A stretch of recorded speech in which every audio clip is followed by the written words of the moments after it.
मुंबई आणि नाशिक पोलिसांनी गेल्या काही दिवसांपासून ड्रग्सच्या कारखान्यांवर केलेल्या कारवाईमुळे नाशिक हे राज्यातलं ड्रग्सचं केंद्र बनलं आहे हे वास्तव आता उघड झालेलं आहे.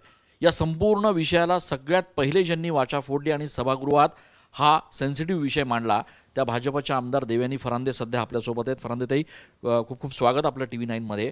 ज्या पद्धतीची कारवाई मुंबई पोलीस करतायत, ज्या पद्धतीची कारवाई नाशिक पोलीस करतायत, किती मोठं रॅकेट असू शकतं आणि किती गंभीर हे सगळं प्रकरण आहे?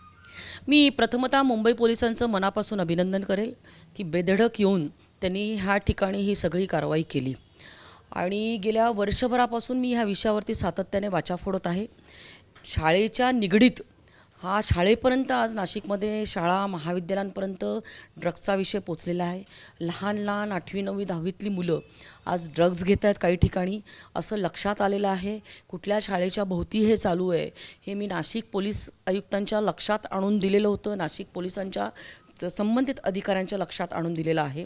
काय तुम्ही अजूनही पालकत्वाची वाट पाहताय? ओएसिस फर्टिलिटीने आता 90,000 जोडप्यांचं आयुष्य आनंदाने भरलं आहे. आजच कॉल करा 78 25 89 36 00 वर आणि मिळवा फर्टिलिटी ट्रीटमेंटवर सूट आणि सर्वांना द्या आनंदाची बातमी. इवन दो जे ड्रग हँडलर्स आहेत त्यांचे देखील मी काही नंबर दिले. नाशिक रोड भागामध्ये कुठंतरी ह्याची निर्मिती होती हा देखील विषय मी मागे मांडलेला होता.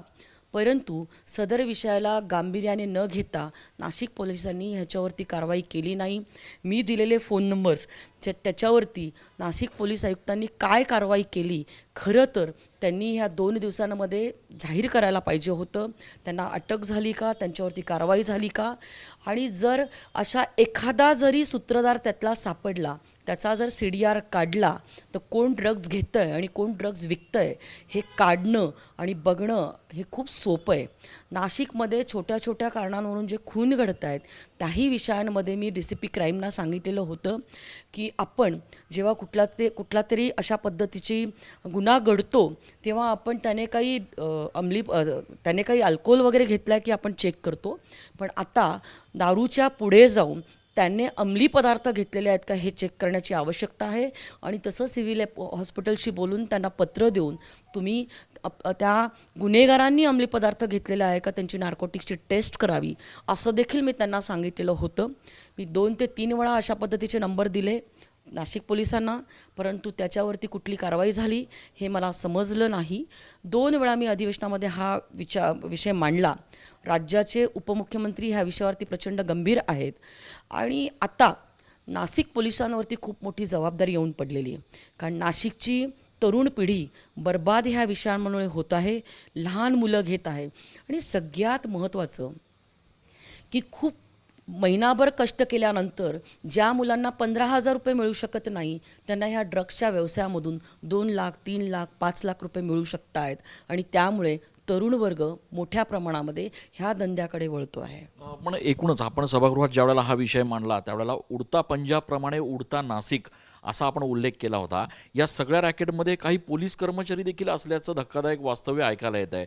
वस्तुस्थिती काय? काही पोलीस देखील ड्रग्ज घेत आहेत अशा गोष्टी कानावर येत आहेत. पण नाशिक पोलिसांचं हे काम आहे की त्यांनी या सगळ्या गोष्टींचं डिटेक्शन करावं. आणि मला असं वाटतंय की नाशिकचं स्वास्थ्य, सामाजिक आणि युवकांना सुरक्षित आणि कुटुंबांना त्यांच्या सुरक्षित करण्यासाठी आणि नाशिकला सुरक्षित करण्यासाठी ड्रग्ज हा विषय जो आहे त्याची पाळंमुळं जी आहे ही शोधून काढली गेली पाहिजे. हे आम्ही अजिबात खपून घेणार नाही. नुसतं 2 अड्डे उद्ध्वस्त केले म्हणून त्याच्यातनं काही निष्पन्न फार होईल त्याच्या पलीकडे जाऊन हे ड्रग्ज कुठं जात होते, नाशिकमध्ये कुठं विकले जात होते, ते कोण घेत होतं, नाशिकच्या व्यसनमुक्ती केंद्रांची आयुक्तांनी बैठक घ्यावी अशा पद्धतीचं देखील मी त्यांना सांगितलेलं होतं. त्यांच्या फरलांगभर अंतरावरती देखील व्यसनमुक्ती केंद्र आहेत. त्या ठिकाणी शाळेच्या विद्यार्थ्यांना घेऊन त्यांचे पालक जात असतात आणि त्यामुळे ह्या विषयाकडे गांभीर्याने बघणं गरजेचं आहे.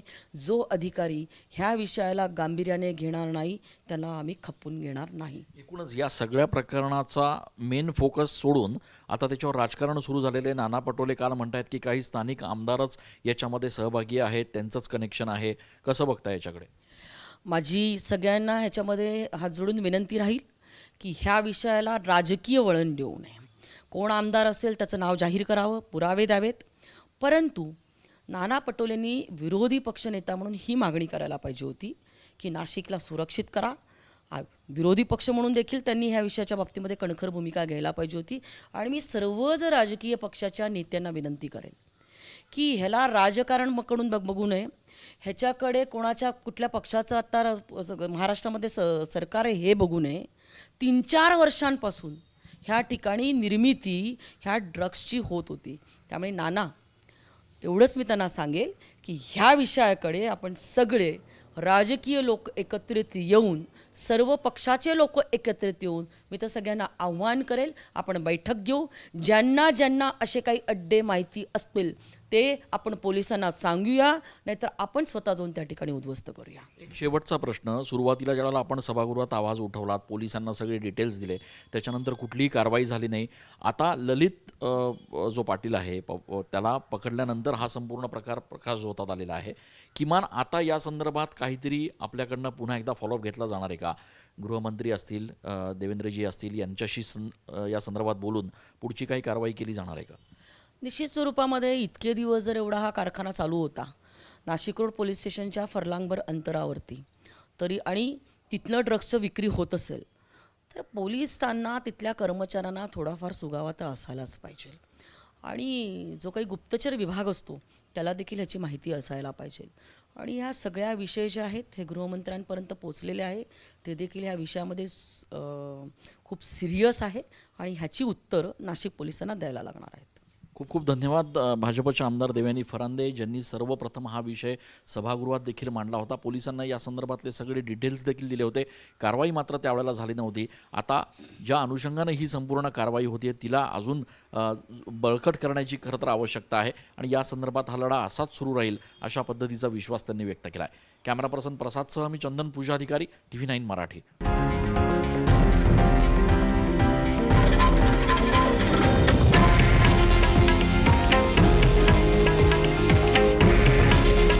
हे आहे देशातील नंबर 1 न्यूज नेटवर्क आणि आपण पाहत आहात TV9 मराठी.